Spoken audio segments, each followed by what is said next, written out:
I heard that there is a marvelous autograph Matsys, also previously known erroneously as the head of Christ, which is Christ's Blessing or Salvator Mundi, which had been miraculously rediscovered at the Campion Hall in Oxford. Would you be able to tell me about the moment when this transformation of the identity of the image have happened? We had the National Gallery panel conservator, so I asked her to come and look at the other panel pictures, and she said that she'd been working on one of the Matsys known autograph portraits, and she said, I'd have said that was closer to Matsys than to being purely a studio work, and she said it's the way that he's done the hair.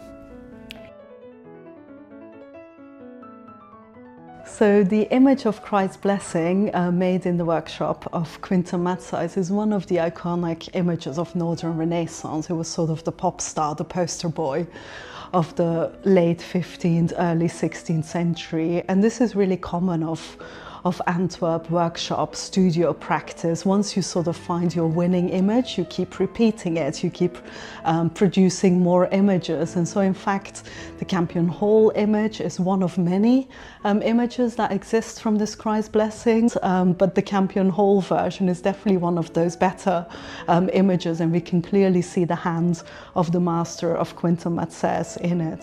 It was acquired for 4 guineas by none other than a person named Father Martin Darcy, who was one of, in a way, founding fathers of the Campion Hall in a sense of its fine and applied arts collection. So more or less from there, we have a certainty of when it entered the Jesuits' collection, Campion Hall. It has always been recognised in the community as a very special painting, incredibly beautiful.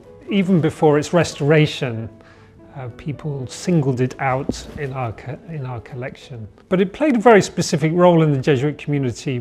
Before we grew to the size that we are now, it was above the altar, behind the altar, when the Jesuit community celebrated Eucharist together.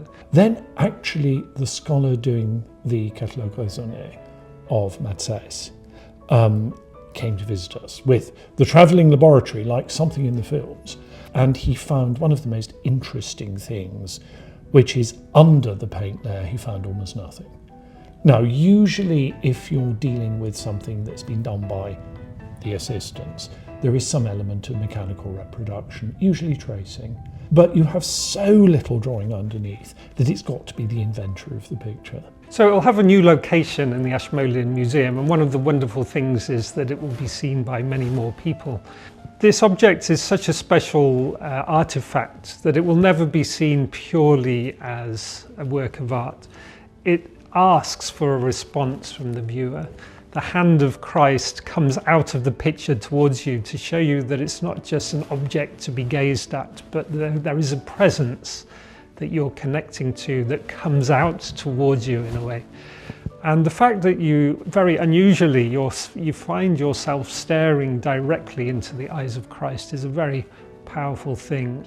I'm quite excited to bring the Christ's Blessing into the public galleries of the Ashmolean Museum. I found the perfect spot for it in our Flemish and German gallery. It will hang just in front of the doorway, so it will literally beckon our visitors in. It will guide the visitors from the Baroque gallery into this gallery.